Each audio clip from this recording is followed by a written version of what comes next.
साथियों नमस्कार। आज के इस वीडियो में हम लोग क्षेत्रमिति का सारा फार्मूला टोटल फार्मूला हम लोग देखने का प्रयास करेंगे। और ये सारे फार्मूला जो आपका जो भी एग्जाम हो, चाहे वो एसएससी सीजीएल हो, सीपीओ हो, सीएचएसएल हो, एमटीएस हो, रेलवे द्वारा NTPC, group D, ALP, technician, Bihar का जो भी एग्जाम हो, Bihar SSC, BPSC, AEDO, Bihar SI, Bihar police, जो भी आपका एग्जाम हो, सारे एग्जाम में ये क्षेत्रमिति का फार्मूला से आपका क्वेश्चन सोल्व करने में बहुत ही मददगार साबित होगा। और जब क्षेत्रमिति में जब तक आपको अगर फार्मूला याद नहीं है, कॉन्सेप्ट पता नहीं है, आप कोई भी मेथड यूज कर लीजिए, आपसे क्वेश्चन नहीं सोल्व हो पाएगा। अर्थमेटिक में क्या है कि आप ऑप्शन से इस तरह भी करके आप क्वेश्चन को सोल्व कर सकते हैं, लेकिन क्षेत्रमिति में क्या है कि आपको फार्मूला आपको ध्यान में रहना जरूरी है। इसलिए आज टोटल फार्मूला क्षेत्रमिति का जितना भी फार्मूला है वो सारा फार्मूला हम लोग देखने का प्रयास करेंगे। और आपका जो भी एग्जाम रहेगा उसमें आपको इस फार्मूला से आपको क्वेश्चन सोल्व करने में बहुत ही कारगर साबित होगा। एक एक करके सारा फार्मूला को हम लोग आराम से समझेंगे और एक दो बार इस वीडियो को देखिएगा तो आपको फार्मूला टोटल फार्मूला आपके दिमाग में पूरा का पूरा छप जाएगा।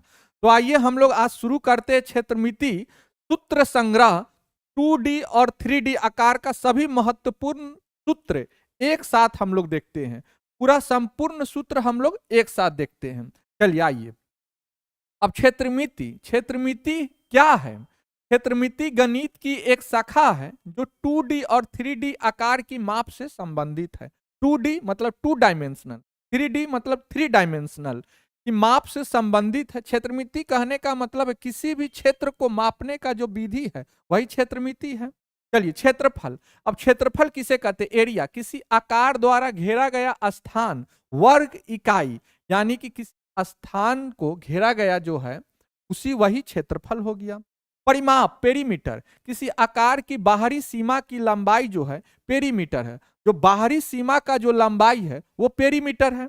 अब चलिए देखिए आयतन, वॉल्यूम यानी 3D आकार द्वारा घेरा गया स्थान, घन इकाई। 3D जो आकार है जैसे कि बेलन, शंकु, गोला, ये सब 3D आकार होता है, उसके द्वारा जो घेरा गया स्थान है उसका आयतन होता है। पृष्ठीय क्षेत्रफल, 3D आकार की बाहरी सतह का क्षेत्रफल जो होता है वो पृष्ठीय क्षेत्रफल होता है। अब ये हम लोग थोड़ा ओवरव्यू देखे हैं। अब आइए हम लोग एक एक करके देखते हैं कौन सा फिगर कैसा होता है और उसका क्या क्या फार्मूला होता है। सारा करके एक एक फार्मूला हम लोग चर्चा करेंगे। अब देखिए वर्ग, स्क्वायर, स्क्वायर कहने का मतलब स्क्वायर चारों भुजा एक समान होगा, चारों भुजा एक समान होगा, यानी कि ए और ए होगा। चारों भुजा एक समान होगा और प्रत्येक कोण 90 डिग्री का होगा। स्क्वायर वर्ग चारों भुजा एक समान और आपका प्रत्येक कोण 90 डिग्री का होगा। तो वर्ग का परिमाप क्या होता है? वर्ग का परिमाप 4 गुने भुजा होता है, यानी 4a होता है। परिमाप अभी ही देखे हैं। चारों तरफ को जब जोड़ेंगे, चारों तरफ की लंबाई का योग वही परिमाप होगा। अब देखिए तो वर्ग का परिमाप हो गया 4a हो गया। वर्ग का क्षेत्रफल क्या हो गया? अब वर्ग का क्षेत्रफल, ये अंदर वाला का क्षेत्रफल क्या हो गया? ए स्क्वायर होता है, यानी कि भुजा स्क्वायर होगा। विकर्ण, विकर्ण क्या होगा? √2a होगा, √2a होगा, √2a होगा। अब देखिए एक और चीज यहां पे सीखिए, किसी भी आकृति का अगर कहेगा विकर्ण निकालने के लिए, विकर्ण कहेगा निकालने के लिए, विकर्ण कहेगा निकालने के लिए, तो आप देखिए आपको विकर्ण अब याद करने का जरूरत नहीं पड़ेगा। अब इसमें विकर्ण अगर निकालने के लिए कहेगा तो L square plus B square plus H square.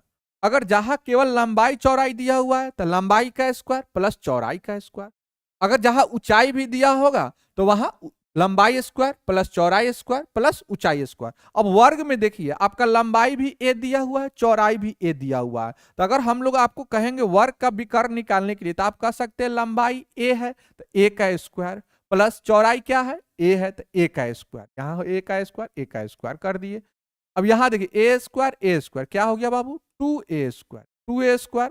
अब देखिए 2a² है तो a तो बाहर आ जाएगा, यहाँ √2 आ जाएगा, यही हो गया √2a, यानी वर्ग का विकर्ण आपका √2a होता है। चलिए अब आगे चलते हैं, हम लोग आयत देखते हैं। आयत देखते हैं, आयत, आयत मतलब रेक्टेंगल। आयत कहने का मतलब आमने सामने का जो भुजा है वो बराबर है, आमने सामने का ये भुजा बराबर है, और ये भुजा दोनों बराबर है, ये हो गया आपका आयत हो गया। अब आयत का परिमाप आपका, तो चारों जो लंबाई है इसका योग, टोटल जो बाहर का जो लंबाई का योग, यानी यहाँ l है तो एक l, यहाँ एक l है तो 2l हो गया, यहाँ b है और यहाँ b है तो 2b यहाँ हो गया, 2l + 2b हो गया। जब दो कॉमन कर लेंगे तो क्या हो जाएगा आपका बाबू, जब दो कॉमन कर लेंगे तब जाके आपका क्या हो जाएगा, 2 × l + b हो जाएगा। आयत का परिमाप क्या हो जाएगा, 2 × l + b हो जाएगा। तो चारों तरफ का जो दूरी है इसी का योग हम लोग करते हैं, इसी का योग जब करते हैं तो वो आपका क्या हो जाता है, परिमाप हो जाता है। क्षेत्रफल क्या हो जाएगा, अब आयत का क्षेत्रफल, ये आयत का क्षेत्रफल यानी ये बीच वाला आयत का क्षेत्रफल क्या होगा, लंबाई गुने चौड़ाई हो गया। आयत का क्षेत्रफल क्या हो गया, लंबाई गुने चौड़ाई हो गया। अब विकर्ण बराबर क्या होगा, √l² + b², √l² × l² + b², √l² + b², यानी रूट के अंदर लंबाई का स्क्वायर प्लस चौड़ाई का स्क्वायर, आयत का विकर्ण हो गया आपका। चलिए अब देखिए, अब यहाँ आयत को अगर एक नजर में हम लोग, इससे पहले वर्ग को एक नजर में अगर देखते हैं तो वर्ग का परिमाप 4a, वर्ग का क्षेत्रफल a², वर्ग का विकर्ण √2m। चलिए अब देखिए आगे आइए, आयत का परिमाप 2 × l + b, आयत का क्षेत्रफल लंबाई गुने चौड़ाई, आयत का विकर्ण √l² + b² होगा। चलिए आगे आइए, हम लोग चलते त्रिभुज। अब ट्राइएंगल, वो त्रिभुज का क्षेत्रफल क्या होता है, त्रिभुज का क्षेत्रफल 1/2 b से बेस s से हाइट 1/2 गुने आधार गुने h होता है, आधार गुने ऊंचाई, 1/2 गुने आधार गुने ऊंचाई होता है। परिमाप क्या होगा, a + b + c। अगर त्रिभुज है, एक भुजा a है, एक भुजा b है और एक भुजा c है तो क्या होगा, ABC त्रिभुज का परिमाप हो गया, ABC हो गया। हीरोन का सूत्र क्या होता है, अब हीरोन का सूत्र, अगर तभी भुजा अलग अलग है, विषम बाहु त्रिभुज है तो वहां पर हीरोन का फॉर्मूला यूज करते हैं। हीरोन का फॉर्मूला क्या होता है, √s × s - a × s - b × s - c होता है, जहां s क्या होता है, सेमी परिमीटर होता है, अर्ध परिमाप होता है। और अर्ध परिमाप क्या होगा, परिमाप होता है a + b + c, तो अर्ध परिमाप बराबर क्या होगा, a + b + c/2 हो जाएगा। अब देखिए त्रिभुज का क्षेत्रफल 1/2 गुने आधार गुने ऊंचाई, परिमाप देखिए a + b + c हो गया। हीरोन का सूत्र क्या होगा, √s × s - a × s - b × s - c, जहां s बराबर क्या होगा, सेमी परिमीटर, यानी a + b + c/2 होता है। अब चलिए एक और होता है त्रिभुज का क्षेत्रफल, त्रिभुज का क्षेत्रफल अगर थीटा डिग्री दिया होगा, अगर थीटा का मान दिया रहेगा तो त्रिभुज का क्षेत्रफल क्या निकालेंगे, 1/2 AB sin थीटा। यहाँ पे क्या रहेगा, दो भुजा दिया रहेगा और एक कोण दिया रहेगा, दो भुजा और एक कोण दिया रहेगा, तब त्रिभुज का क्षेत्रफल आपसे पूछेगा तो 1/2 AB sin थीटा होता है, 1/2 AB sin थीटा आपका होगा। चलिए यहां हम लोग त्रिभुज देखे हैं, अब क्या कीजिए, अब त्रिभुज भी देखिए, त्रिभुज कितने प्रकार के होते हैं। अब यहां देखिए त्रिभुज होता है, एक समकोण त्रिभुज होता है, समकोण त्रिभुज, यहाँ समकोण त्रिभुज होता है, समकोण त्रिभुज, राइट एंगल ट्राइएंगल होता है, समकोण त्रिभुज। हम लोग एक एक जो त्रिभुज का जो फिगर होता है, सारा फिगर को एक एक करके हम लोग समझेंगे, और उसका जो भी फॉर्मूला है उस सारा फॉर्मूला हम लोग एक बार ही इस वीडियो में देख लेंगे, एक ही क्लास में, ताकि सारा एक जगह रहेगा। एक बार दो बार जब आप देखिएगा तो सारा कुछ आपको एक बार में ही समझ में आएगा और सारा डाउट क्लियर हो जाएगा। समकोण त्रिभुज यानी एक भुजा क्या, एक कोण क्या होगा, 90 डिग्री का होगा। एक कोण आपका क्या हो गया, 90 डिग्री का हो गया, यानी ये कोण 90 डिग्री का हम लोग मान लिए। अब ये इसको मान लीजिए ए मान लीजिए, इसको मान लीजिए बी मान लीजिए, और इसको सी मान लीजिए, इसको सी मान लीजिए। ये क्या हो गया, कर्ण हो गया। ये क्या हो गया आपका, कर्ण हो गया। ये क्या हो गया, लंब हो गया, लंब हो गया, लंब हो गया। इसको लंब हम लोग कहते हैं। इसको क्या कहते हैं, आधार कहते हैं, आधार कहते हैं। तो देखिए कर्ण स्क्वायर बराबर, कर्ण स्क्वायर बराबर, कर्ण का स्क्वायर बराबर, कर्ण का स्क्वायर बराबर क्या होता है, रूट अंडर लंबाई स्क्वायर, रूट अंडर लंबाई स्क्वायर प्लस आधार स्क्वायर। आधार स्क्वायर लंब, या इसी को ऊंचाई भी कहते हैं, ऊंचाई भी इसको कह सकते हैं। तो लंब स्क्वायर प्लस आधार स्क्वायर बराबर कर्ण स्क्वायर होता है। जहां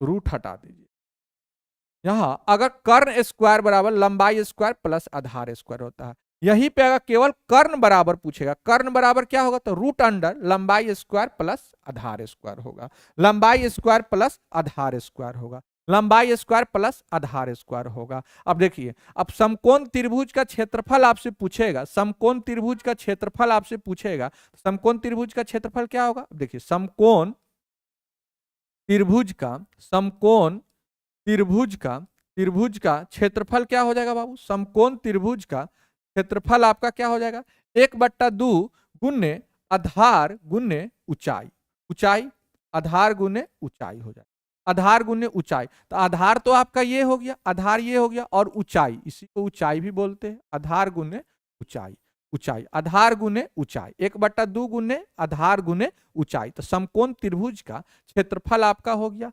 परिमाप जब पूछेगा तो ये भुजा का योग, ये भुजा का योग, और ये भुजा का योग, तीनों भुजा का जो योग है वो आपका परिमाप हो जाएगा। अब ये बी है तो बी के सामने वाला बी कर दीजिए, यहाँ पे यहाँ सी के सामने वाला को सी कर दिए, ए के सामने वाला को ए कर दिए। तो हम लोग जब परिमाप पूछेगा, परिमाप पूछेगा, अगर परिमाप पूछेगा तो तीनों भुजाओं का जो योग है वही परिमाप हो जाएगा, ए प्लस बी प्लस सी हो जाएगा, परिमाप हो जाएगा ए प्लस बी प्लस सी हो जाएगा। यहाँ पर ये कर्ण हो गया, ये लंब, ये आधार हो गया।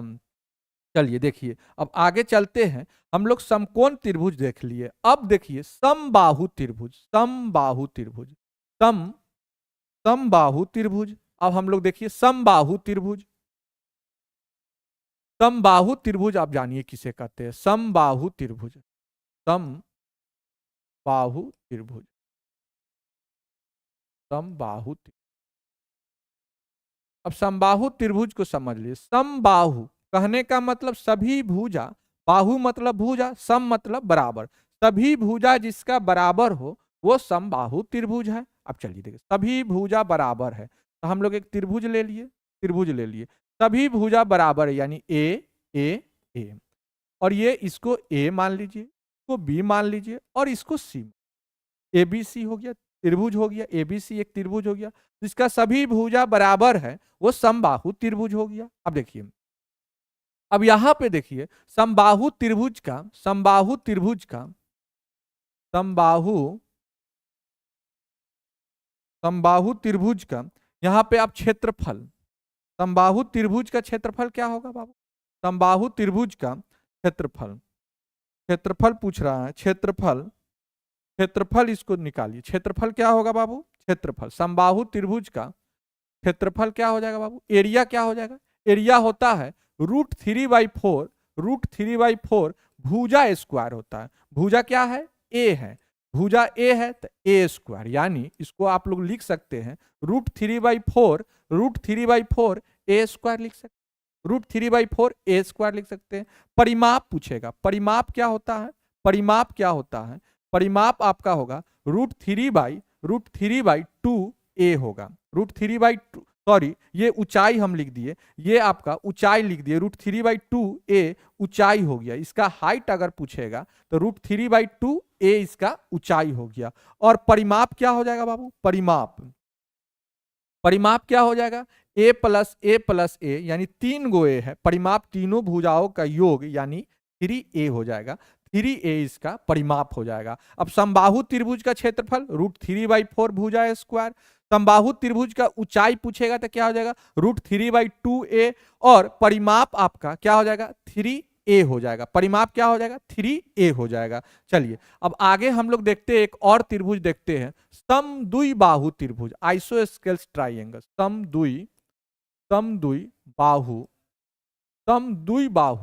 द्विबाहु त्रिभुज। देखिए समद्विबाहु त्रिभुज कहने का मतलब है, सम मतलब दो, सम मतलब बराबर, द्वि मतलब दो, यानी दो भुजा जिसका बराबर है उसी को हम लोग समद्विबाहु त्रिभुज कहते हैं। दो भुजा बराबर है, यानी ये ए है और ये ए है, ये क्या हो गया? बी हो गया। अब इसको हम लोग मान लीजिए ए बी सी। अब देखिए यहाँ पे, अब देखिए समद्विबाहु त्रिभुज का क्षेत्रफल निकालना। अब यहाँ हम लोग इसको यहाँ अगर हाइट डाल देते हैं यहाँ पे। अब देखिए ये टोटल b है तो आप इसको कह सकते हैं b/2 है, ये b/2 आप कह सकते हैं, b/2 है। अब देखिए ये हो गया कर्ण, ये हो गया आधार, तो लंबाई निकलेगा इसको हम लोग मान लेते हैं d मान लेते हैं। तो AD बराबर आप क्या कह सकते हैं? AD बराबर ये कर्ण का स्क्वायर माइनस आधार का स्क्वायर कह सकते हैं, b/2 का होल स्क्वायर कह सकते हैं। अब यहां देखिए, यहां a² माइनस यानी b² होगा, b² हो जाएगा। अब देखिए यहां, अब देखिए 4a² माइनस b² हो गया, 4 है। अब देखिए, अब यहां देखिए ये 4a² माइनस b² होगा। ये क्या आपका आ गया? यही समद्विबाहु त्रिभुज का जो ऊंचाई है, समद्विबाहु त्रिभुज का जो ऊंचाई है, समद्विबाहु त्रिभुज का जो हाइट है, ऊंचाई है, यही आपका ऊंचाई आप लोग निकाल लिए। तो यही ऊंचाई होता है, अगर आप याद किए होंगे तो यही ऊंचाई होता है, √4a² माइनस b² होता है। 4a² माइनस b² रूट के अंदर /2 होता है। अब देखिए, अब जब समद्विबाहु त्रिभुज का हम लोग को ऊंचाई पता चल गया है तो त्रिभुज का क्षेत्रफल क्या होता है? 1/2 गुने आधार। आधार आपका क्या है? आधार, टोटल आधार, ये आधार तो b है तो आधार b मान लिए, b है। और ऊंचाई आपका यहां निकाल लिए है, ऊंचाई आप निकाल लिए है, क्या निकले है बाबू? 4a² माइनस b²/2 आप लोग ऊंचाई निकाल लिए हैं। अब यहां देखिए तो क्या होगा? 1/4 b। अब यहां b यानी 4a² माइनस b², इसको इसी तरह लिखते हैं ना, b/4 into 4a² minus b/4 √4a² minus b²। ये आपका क्या आ गया? ये क्षेत्रफल आपका आ गया, ये आपका क्षेत्रफल आ गया समद्विबाहु त्रिभुज का क्षेत्रफल। तो हम लोग, अगर आपको फॉर्मूला अगर याद नहीं भी रहे, समद्विबाहु त्रिभुज का क्षेत्रफल अगर नहीं भी याद रहे, तो आप इस मेथड से आप निकाल सकते थे, इस मेथड से भी निकाल सकते थे। समबाहु त्रिभुज का भी फॉर्मूला हम लोग निकाल सकते हैं। अभी बतला देते हैं कैसे हुआ था समबाहु त्रिभुज का क्षेत्रफल, समबाहु त्रिभुज का ऊंचाई कैसे आया था, अभी हम लोग चर्चा कर लेंगे। तो ये आपको ध्यान में आ गया। अब देखिए समद्विबाहु त्रिभुज का ऊंचाई हम लोग निकालिए, √4a² माइनस b²/2 आ गया। समद्विबाहु त्रिभुज का क्षेत्रफल b/4 into √4a² minus b² आ गया। चलिए, और आपसे पूछेगा परिमाप पूछेगा, समद्विबाहु त्रिभुज का परिमाप पूछेगा। तो परिमाप क्या आ जाएगा बाबू? a और a कितना हो जाएगा? 2a और कितना b? एगो b है, एगो b। कुल दूरी जो है उसी का योग जो कर देंगे वही आपका परिमाप आ जाएगा, अब चलिए देखिए, समबाहु त्रिभुज में भी आप देख लीजिए, अगर यहां हम लोग यहां लंब डाल देते हैं और इसको हम लोग d मान लेते हैं, तो ये क्या आ जाएगा बाबू, a/2 आ जाएगा। टोटल a है तो ये a/2 है। अब ये हम AD यही तो ऊंचाई है, AD ऊंचाई है, AD बराबर h है। ये आपका क्या आ जाएगा, कर्ण का स्क्वायर यानी a स्क्वायर माइनस a/2 का होल स्क्वायर। a/2 का होल स्क्वायर कहने का मतलब a²/4 हो गया। चलिए देखिए, अब यहाँ पे 4a² माइनस a², यहाँ आप लिख सकते हैं 3a², 3a²/4 लिख सकते हैं, बराबर ये क्या हो जाएगा, 3a² है तो a बाहर आ जाएगा और √3 रह जाएगा तो √3a/2 हो जाएगा, 4 बाहर आएगा तो 2 आ जाएगा। वही ऊंचाई लिखे थे, समबाहु त्रिभुज का ऊंचाई लिखे थे, √3/2a होता है, √3/2a होता है। और आप त्रिभुज का क्षेत्रफल जानते हैं 1/2 आधार, तो आधार क्या है, a है, और ऊंचाई क्या आया है बाबू, √3/2a आया है, √3/2a आया है। तो a से a में गुना करेंगे तो a² हो जाएगा, 2 से 2 में गुना करेंगे तो 4 आ जाएगा, यानी √3/4 भुजा स्क्वायर a²। यही आया था ना समबाहु त्रिभुज का क्षेत्रफल। समबाहु त्रिभुज का क्षेत्रफल कैसे हुआ है वो हम लोग इसको एनालिसिस करके हम लोग देख लिए हैं। समबाहु त्रिभुज का क्षेत्रफल, समबाहु त्रिभुज का ऊंचाई, समद्विबाहु त्रिभुज का क्षेत्रफल, समद्विबाहु त्रिभुज का ऊंचाई हम लोग निकाल लिए। अगर आपको फॉर्मूला याद भी नहीं रहेगा तो आप निकाल सकते हैं, फॉर्मूला निकाल सकते हैं। इसलिए हम कह रहे हैं कि इस वीडियो को 1 से 2 बार आप देखिए, पूरा का पूरा छप जाएगा, फॉर्मूला आपके दिमाग में छप जाएगा, फॉर्मूला एकदम याद हो जाएगा आपको दिमाग में, और आप कभी भूल नहीं पाइएगा। इस तरह जब आपको पूरा याद रहेगा, कंसेप्ट जब आपको पूरा पता रहेगा, पूरा क्लियर रहेगा, तो आप कभी भी जीवन में नहीं भूल पाइएगा। चलिए आगे आइए, चलिए समद्विबाहु त्रिभुज भी हम लोग देख लिए। अब आइए इधर आपका वृत्त, वृत्त मतलब सर्किल, वृत्त मतलब सर्किल। अब यहां हम लोग एक सर्किल बना देते, सर्किल। अब यहां देखिए, यहां आपका केंद्र हो गया, वृत्त का केंद्र हो गया, और ये क्या होता है, त्रिज्या होता है। केंद्र से परिधि को छूने वाली रेखा, केंद्र से परिधि को छूने वाली रेखा त्रिज्या कहते हैं, त्रिज्या कहते हैं। आर मतलब रेडियस। अब वृत्त का क्षेत्रफल क्या होता है, πr² होता है, वृत्त का क्षेत्रफल πr² होता है। वृत्त का परिधि, वृत्त का परिधि क्या होता है, 2πr होता है। व्यास d, डायमीटर बराबर क्या होता है, 2 गुने त्रिज्या, डायमीटर बराबर क्या होता है, 2 गुने त्रिज्या, 2r होता है। पाई का मान हम लोग क्या लिखते हैं, 3.14 या 22/7 हम लोग रख के क्वेश्चन को सोल्व करते हैं। पाई का मान 3.14 या 22/7 रख के हम लोग सोल्व करते हैं। अब यहां देख लीजिए, यहां वृत्त देखे हैं, अब हम लोग देख लीजिए यहां पे अर्धवृत्त देख लीजिए, यहां पे अर्धवृत्त देख लीजिए, अर्धवृत्त, अर्धवृत्त यानी आधा वृत्त, अर्धवृत्त करने का मतलब आधा वृत्त। अब देखिए अर्धवृत्त हम लोग एक बना लीजिए, अर्धवृत्त बना लीजिए, अर्धवृत्त हम लोग बना लिए, यहां चलिए डाल दिए, केंद्र डाल दिए। अब अर्धवृत्त का क्षेत्रफल क्या होगा, अर्धवृत्त का क्षेत्रफल, तो पूरा क्षेत्रफल πr², तो अर्धवृत्त का क्षेत्रफल क्या हो जाएगा, हाफ πr², हाफ πr² हो जाएगा। अब देखिए, अब आपसे पूछेंगे अर्धवृत्त का परिधि, परिधि पूछेंगे, अर्धवृत्त का परिधि पूछेंगे, तो आप कहिएगा पूरा परिधि होता है 2πr, तो आधा परिधि ये वाला तो πr हो जाएगा, ये वाला πr हो जाएगा, और ये r दोनों जुटेगा तो πr plus 2r, πr plus 2r। अब ये इसको इस रूप में भी लिखता है किताब में, r कॉमन कर लेता है, पाई प्लस 2 होता है, पाई प्लस 2 होता है। अब अर्धवृत्त का परिधि क्या होगा, ये नहीं कहिएगा कि 2πr का आधा πr, ये नहीं होगा, πr और ये वाला r और ये वाला r, टोटल दूरी जो होता है उसी को तो हम लोग जोड़ देते हैं, वो परिधि या परिमाप होता है।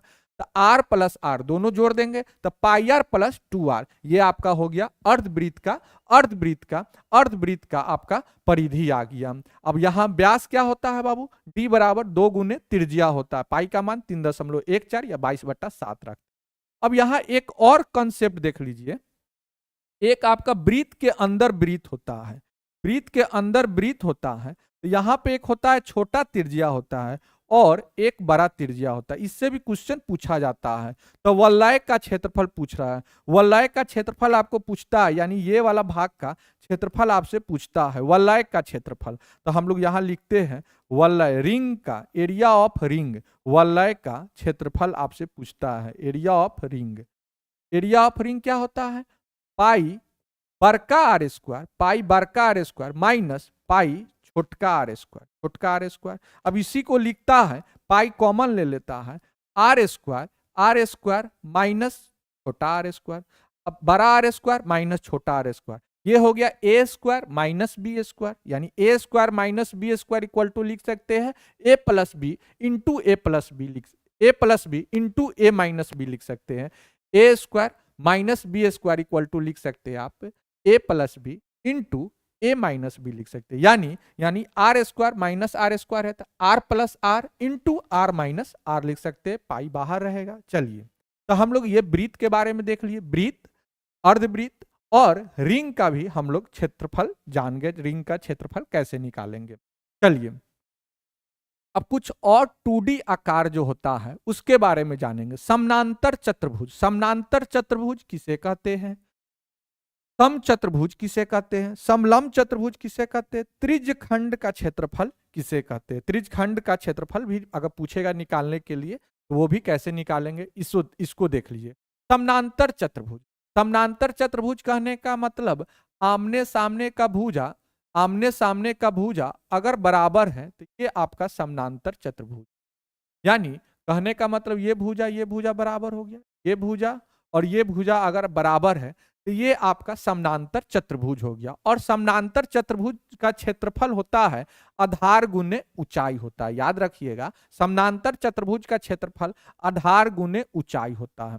अब सम चतुर्भुज का क्षेत्रफल, सम चतुर्भुज कहने का मतलब हो गया, सम चतुर्भुज, सम चतुर्भुज कहने का मतलब हो गया सभी भुजा ये वर्ग के तरह होता है, सभी भुजा बराबर होता है, सभी भुजा बराबर होता है, वर्ग के तरह होता है, लेकिन इसका प्रत्येक कोण 90 डिग्री हो ये निश्चित नहीं है, तो इसको हम लोग बोलते हैं सम चतुर्भुज, सभी भुजा बराबर हो सम चतुर्भुज। और सम चतुर्भुज का क्षेत्रफल क्या होता है, ये एक विकर्ण हो गया और एक ये विकर्ण हो गया, D1 और D2, डायगोनल 1 और डायगोनल 2। समचतुर्भुज का क्षेत्रफल क्या होगा, 1/2 गुने D1 इंटू D2, यानी विकर्ण 1 गुने विकर्ण 2 होता है, 1/2 गुने विकर्ण 1 गुने विकर्ण 2 होता है।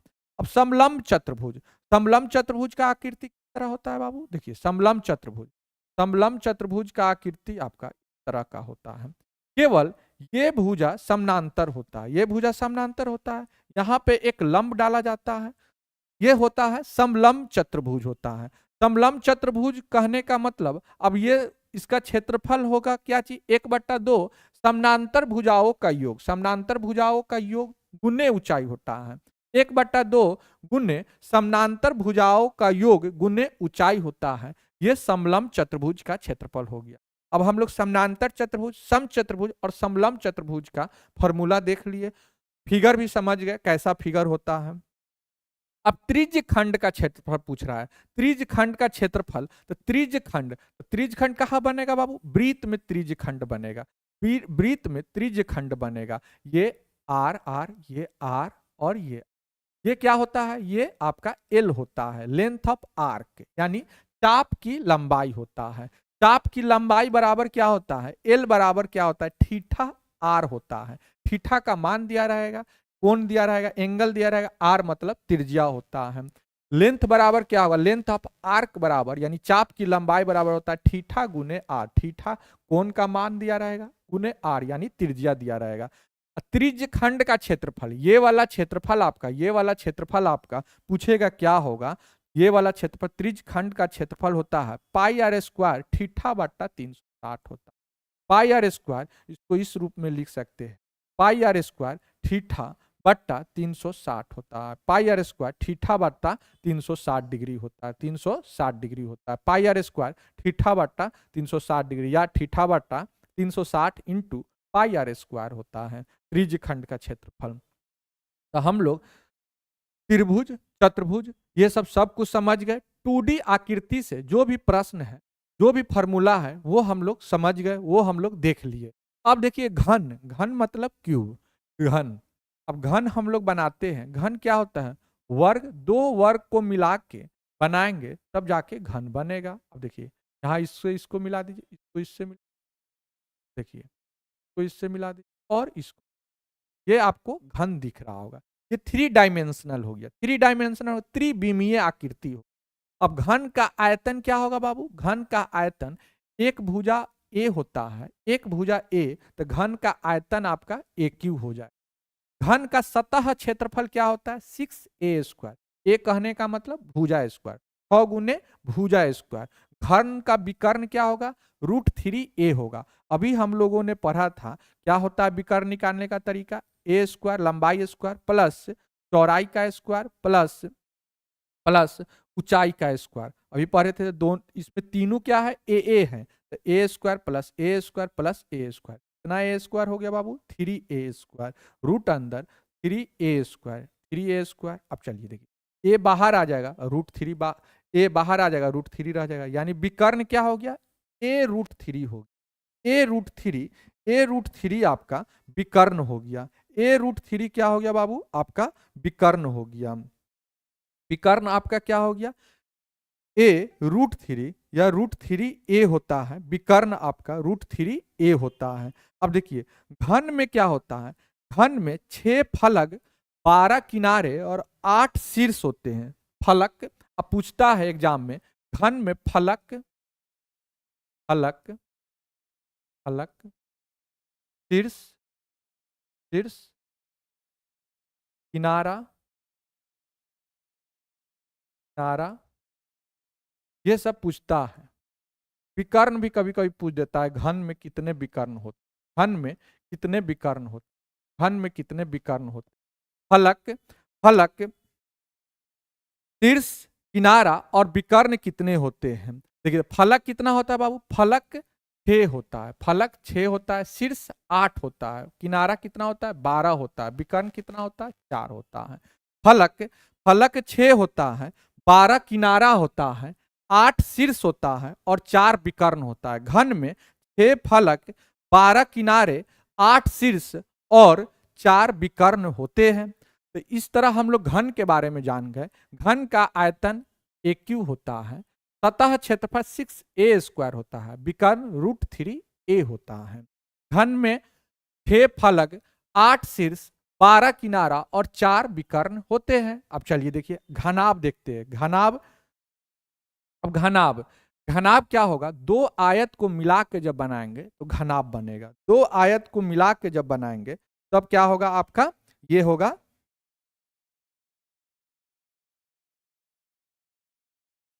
आपका घनाभ बनेगा, दो आयत को मिला के। चलिए देखिए, दो आयत को हम लोग मिला के बनाते हैं। ये एक आयत ले ली और एक आयत यहाँ, एक आयत यहाँ, यहाँ से इसको मिला दीजिए, यहाँ मिला दीजिए, तो यहाँ मिला दीजिए, तो यहाँ मिला। अब इसको देखिए, अब देखिएगा तो घनाभ दिखेगा, घनाभ दिखेगा। ये भी त्रिविमीय आकृति। अब घनाभ का आयतन क्या होगा? लंबाई गुने चौड़ाई गुने ऊंचाई होगा, लंबाई गुने चौड़ाई गुने ऊंचाई होगा। पूर्ण सतह क्या होगा? पूर्ण सतह का क्षेत्रफल आपसे पूछेगा, 2 × LB plus BH plus LH होता है।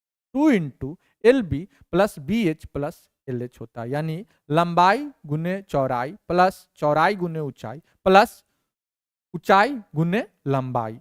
पार्श्व क्षेत्रफल क्या होता है? घन का, घनाभ का पार्श्व क्षेत्रफल पूछता है। जो 4 दीवारी का क्षेत्रफल होता है, 4 दीवारी का क्षेत्रफल होता है, वही घनाभ का पार्श्व क्षेत्रफल होता है। क्वेश्चन पूछता है घनाभ का पार्श्व क्षेत्रफल निकालने के लिए, तो ये होता है 2h × L प्लस B, यानी 2 × इसको इस फॉर्म में भी याद करता है, 2 × L प्लस B गुने ऊंचाई होता है, 2 × L प्लस B गुने ऊंचाई होता है। ये आपका घनाभ का पार्श्व क्षेत्रफल होता है। अब देखिए घनाभ में फलक, फलक, शीर्ष, शीर्ष और किनारा, किनारा ये भी होता है। ये भी पूछता है एग्जाम में, डायरेक्ट पूछता है घनाभ में कितने फलक, कितने शीर्ष और कितने किनारे होते हैं। घनाभ में कितने फलक, कितने शीर्ष और कितने किनारे होते हैं। अब देखिए घनाभ में फलक 6 होते हैं, घनाभ में फलक 6 होते हैं। शीर्ष कितना होगा बाबू? 8 होगा और किनारा क्या हो जाएगा? 12 हो जाएगा। फलक 6, शीर्ष 8 और किनारा 12 होता है घनाभ में। चलिए, घनाभ का आयतन लंबाई गुने चौड़ाई गुने ऊंचाई। पूर्ण सतह क्षेत्रफल 2 into L B plus B H plus H L होता है। पार्श्व क्षेत्रफल, पार्श्व सतह का क्षेत्रफल 2 into L plus B into ऊंचाई। और घनाभ का विकर्ण आपसे पूछेगा, घनाभ का विकर्ण आपसे पूछेगा क्या होगा, घनाभ का विकर्ण, तो आप क्या लिख सकते हैं, L square plus B square plus H square, ये आपका घनाभ का विकर्ण हो जाएगा। रूट अंडर एल स्क्वायर यानी लंबाई का स्क्वायर, बी स्क्वायर मतलब चौड़ाई का स्क्वायर, एच स्क्वायर मतलब ऊंचाई का स्क्वायर हो जाएगा। चलिए, घनाभ को हम लोग देख लिए। अब बेलन, बेलन मतलब सिलेंडर, बेलन। अब बेलन का पलचित्र समझ लीजिए। बेलन यहां देखिए, बेलन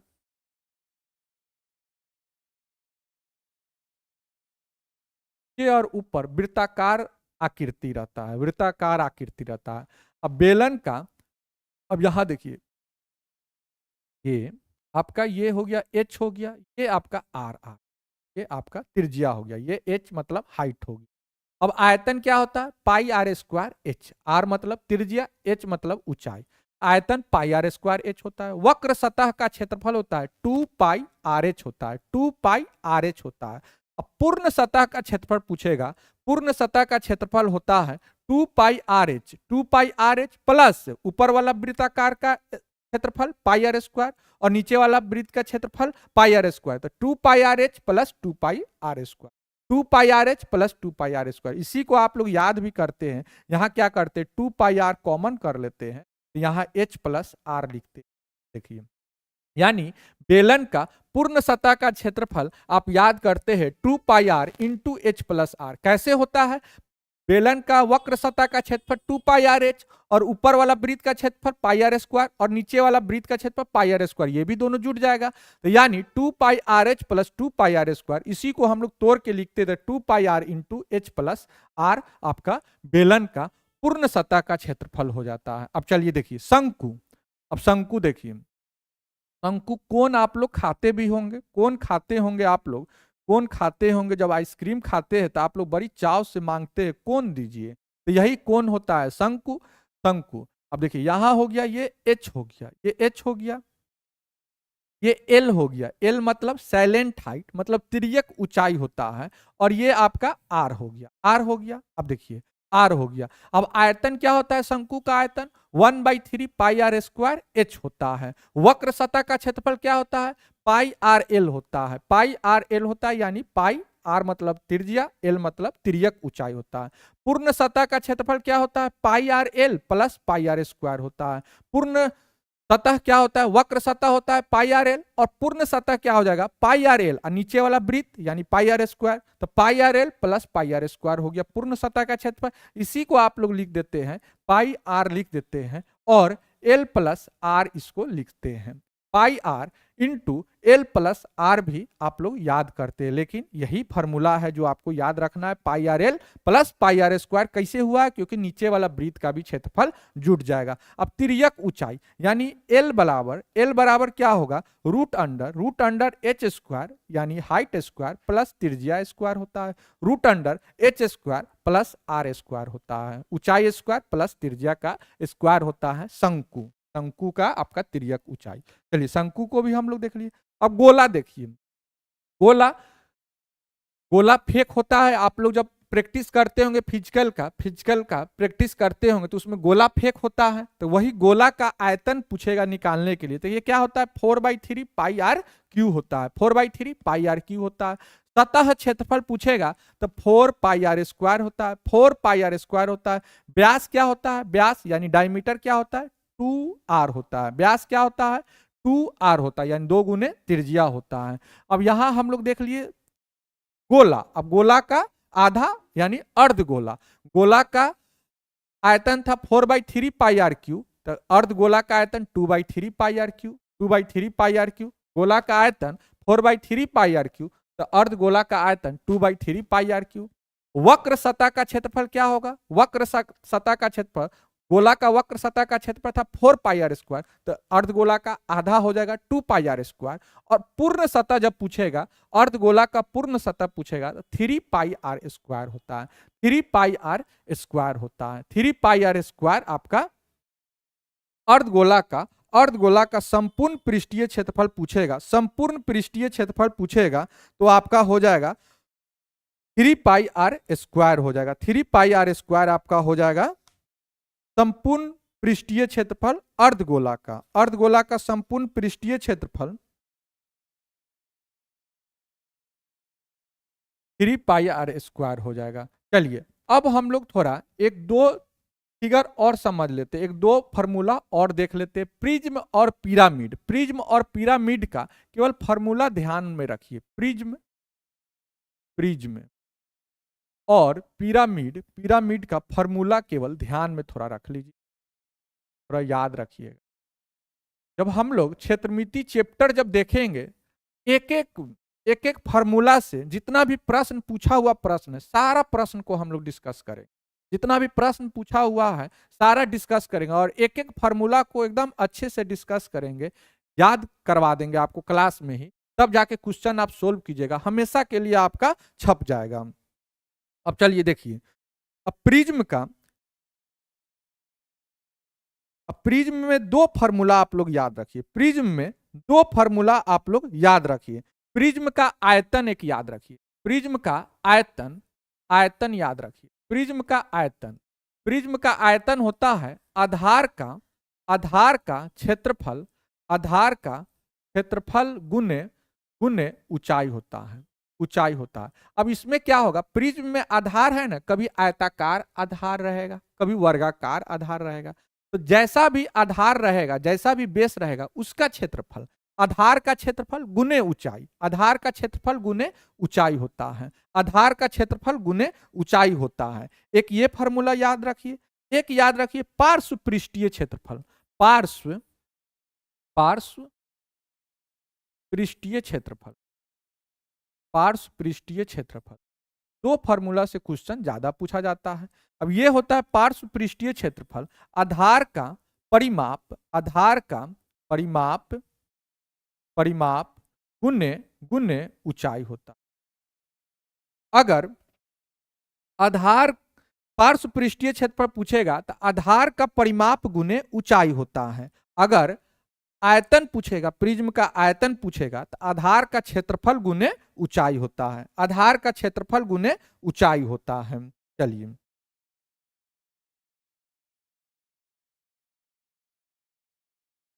अब देखिए पिरामिड, पिरामिड में आपका आयतन पूछे, आयतन पूछेगा, आयतन। इसमें भी दो फार्मूला ध्यान रखिए। आयतन बराबर क्या होता है, 1/3, 1/3, 1/3 आधार का क्षेत्रफल, आधार का क्षेत्रफल, आधार का क्षेत्रफल, आधार का, आधार का क्षेत्रफल 1/3 आधार का क्षेत्रफल, आधार का क्षेत्रफल गुने आधार का क्षेत्रफल गुने। पिरामिड का, पिरामिड का आयतन क्या होता है, 1/3, 1/3 आधार का क्षेत्रफल गुने ऊंचाई होता है, आधार का क्षेत्रफल गुने ऊंचाई होता है। अब देखिए पार्श्व सतह का क्षेत्रफल पूछेगा पिरामिड का, पार्श्व, पार्श्व सतह, सतह का, पार्श्व सतह का, पार्श्व सतह का क्षेत्रफल पूछेगा, पार्श्व सतह का क्षेत्रफल पूछेगा 1/2, 1/2 गुने आधार का, आधार का, आधार का परिमाप, आधार का, आधार का 1/2 आधार का परिमाप, आधार का परिमाप, परिमाप आधार का परिमाप गुने यहां तिर्यक ऊंचाई होता है, ये ध्यान रखिएगा, ये तिर्यक ऊंचाई होता है। अब देखिए आयतन होता है 1/3 आधार का क्षेत्रफल गुने ऊंचाई। अब पार्श्व सतह का क्षेत्रफल होता है 1/2 आधार का परिमाप गुने ऊंचाई होता है, आधार का परिमाप गुने ऊंचाई होता है, तिर्यक ऊंचाई होता है। 1/2 आधार का परिमाप गुने तिर्यक ऊंचाई होता है पार्श्व सतह का क्षेत्रफल पिरामिड का। वही प्रिज्म में क्या होता है, पार्श्व पृष्ठीय क्षेत्रफल होता है, आधार का परिमाप गुने ऊंचाई होता है। उधर पिरामिड में होता है 1/2 आधार का परिमाप गुने तिर्यक ऊंचाई होता है। इधर होता है आयतन, आधार का क्षेत्रफल गुने ऊंचाई होता है। उधर आयतन होता है 1/3 आधार का क्षेत्रफल गुने ऊंचाई होता है। तो हम लोग प्रिज्म और पिरामिड का भी कुछ जो जरूरतमंद फार्मूला है, जो जरूरी वाला फार्मूला है, उसको भी हम लोग देख लिए, उसको भी हम लोग देख लिए हैं। अब हम लोग क्या करते हैं, थोड़ा बहुभुज के बारे में थोड़ा चर्चा करना चाह रहे हैं। बहुभुज के बारे में हम लोग चर्चा करना चाह रहे हैं कि बहुभुज का पूछता है अंतः कोणों का योग, बाह्य कोणों का योग, ये सब आपसे पूछता है। बहुभुज, बहुभुज के बारे में थोड़ा हम लोग चर्चा कर लेते हैं। बहुभुज यहां हम लोग लिख देते हैं। बहुभुज, बहुभुज करने मतलब बहुत सारा भुजा होगा, बहुत सारा भुजा होगा, 4 5 6 7 8 बहुत सारा भुजा होगा, उसी को हम लोग बहुभुज बहुभुज कहते हैं। बहुभुज में कुछ फॉर्मूला ध्यान रखने लायक है, उसको ध्यान रखिएगा ताकि क्वेश्चन आपसे पूछता है, अगर फॉर्मूला याद नहीं रहेगा तो आपसे क्वेश्चन नहीं बनेगा, क्वेश्चन नहीं बनेगा। अब बहुभुज में एन भुजा है, एन भुजा वाले एन भुजा वाले एन भुजा वाले एन भुजा वाले आंतरिक कोणों का योग, आंतरिक आंतरिक कोणों का योग, आंतरिक कोणों का योग बराबर क्या होता है, आंतरिक कोणों का योग। एन भुजा वाले बहुभुज के आंतरिक कोणों का योग होता है। आंतरिक कोणों का योग क्या होता है, n-2 into 180 degree, n-2 into 180 degree. लोग इसको इस तरह भी याद रखते हैं, 180 डिग्री है, 180 डिग्री, लोग इसको इस तरह भी याद रखते हैं, 180 डिग्री, थोड़ा अच्छे से 180 डिग्री, n-2 इंटू 180 डिग्री, इसको इस तरह भी लोग याद रखते, 2n-4 इंटू समकोण भी याद रखते, 2n-4 इंटू समकोण यानी 90 डिग्री होता है। यहीं का 2 यहाँ इसको 2 इंटू 90 के रूप में तोड़ दिए है, 2 से इधर गुना किए है, 2n-4 फार्मूला एक ही है, उसी को डेराइव करके 2 या 3 फार्मूला बना दिया जाता है। तो 2n-4 इंटू समकोण भी याद को लोग रखते हैं फार्मूला के रूप में। चलिए अब एक चीज और याद रखिए, यहां आंतरिक कोण, आंतरिक कोण,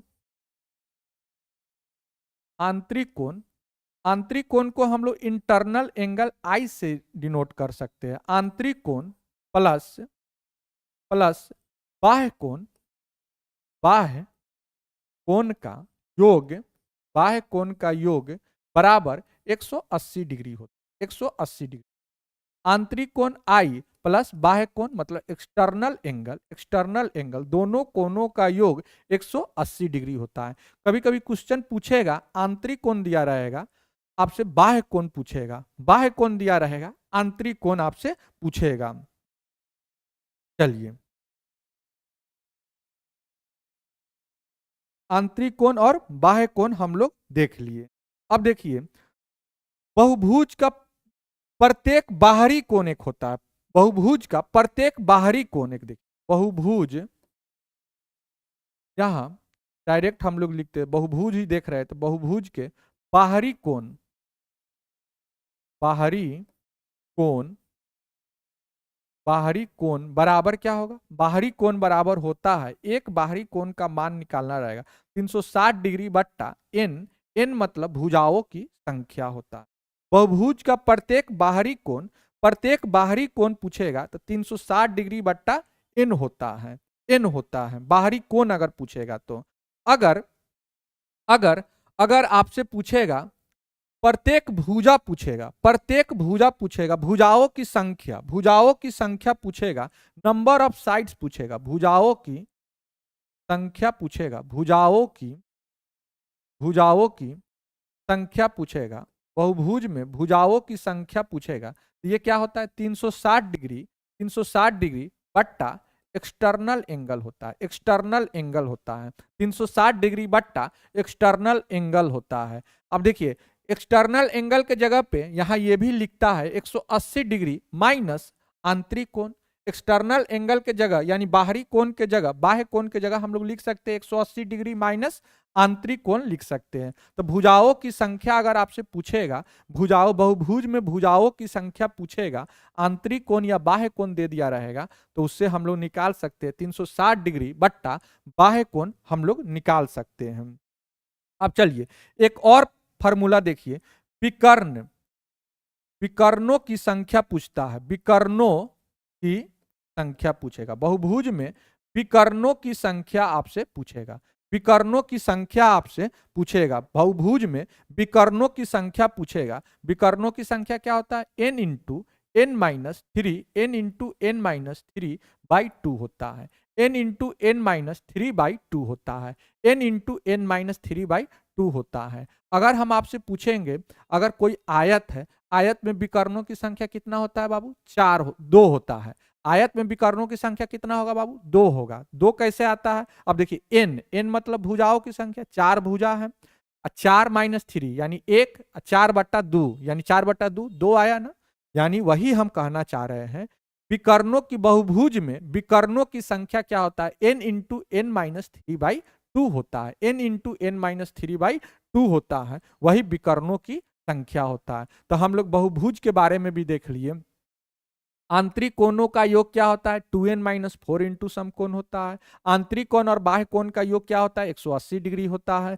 बाहरी कोण क्या होता है? 360 डिग्री बट्टा n होता है। बाहरी कोण अगर पूछेगा निकालने के लिए तो 360 डिग्री बट्टा भुजाओं की संख्या होता है, और भुजाओं की संख्या पूछेगा निकालने के लिए 360 डिग्री बट्टा बाह्य कोण होता है। चलिए देखिए, विकर्णों की संख्या पूछेगा तो n into N minus three by two होता है। तो इस तरह करके हम लोग ये भी देख लिए, बहुभुज भी देख लिए। अब कुछ संदर्भ है आपका, देखिए वर्ग, आकार, वर्ग, क्षेत्रफल दिया हुआ है, परिमाप दिया हुआ है। तुरंत याद करने, तो वर्ग का क्षेत्रफल ए स्क्वायर, परिमाप 4a, आयत लंबाई गुने चौड़ाई, परिमाप 2 इंटू एल प्लस बी, वृत्त पाई आर स्क्वायर 2 पाई आर, परिमाप त्रिभुज 1/2 आधार गुने ऊंचाई, और परिमाप ए प्लस बी प्लस सी होता है। चलिए देखिए, अब यहां देखिए, घन, घन का आयतन ए क्यू, सतह क्षेत्रफल 6a स्क्वायर, घनाभ लंबाई गुने चौड़ाई गुने ऊंचाई, सतह क्षेत्रफल 2 into L B plus B H plus H L होता है।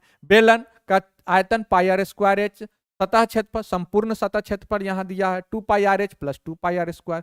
शंकु का आयतन 1/3 पाई आर स्क्वायर एच, संपूर्ण क्षेत्रफल क्या हो जाएगा? पृष्ठीय क्षेत्रफल pi R L plus pi R square. गोला का आयतन 4/3 pi R cube, 4/3 pi R cube, और सतह क्षेत्रफल 4/4 pi R square, 4 pi R square होता है आपका सतह क्षेत्रफल गोला का। अब महत्वपूर्ण स्थिरांक और इकाई देखिए, पाई बराबर क्या होता है? 3.14 होता है, या 22/7 होता है। 3.14, 3.14 या 22/7 होता है। √2 का मान क्या होता है? 1.414 होता है। √2 का मान 1.414 होता है। √3 का मान 1.732 होता है, 1.732 होता है। इकाइयां, लंबाई किसमें किसमें नापते? सेंटीमीटर, मीटर, मिलीमीटर में। क्षेत्रफल centimetre square, metre square, millimetre square. आयतन centimetre cube, metre cube, millimetre cube होता है। चलिए, तो इस तरह करके हम लोग कोशिश किए हैं मेंसुरेशन का जितना भी जरूरत फार्मूला हो, जितना भी आवश्यक फार्मूला है, सूत्र, जो भी संपूर्ण सूत्र मेंसुरेशन का है, क्षेत्रमिति का, हम लोग देखने का प्रयास किए हैं। और मुझे उम्मीद है कि अगर आप ये 1-2 बार वीडियो अच्छे से देख लीजिएगा, 1-2 बार अच्छे से अगर आप वीडियो देखते हैं, तो आपका निश्चित तौर पे सारा फार्मूला आपके दिमाग में छप जाएगा, और क्वेश्चन जब आप बनाइएगा तो आपको ये बहुत ही उपयोगी साबित होगा। तो बहुत बहुत धन्यवाद। सभी महत्वपूर्ण सूत्रों को याद रखें। परीक्षा में सफलता के लिए शुभकामनाएं। फिर मिलते हैं किसी नेक्स्ट वीडियो में। अभी के लिए इतना ही। Thank you so much.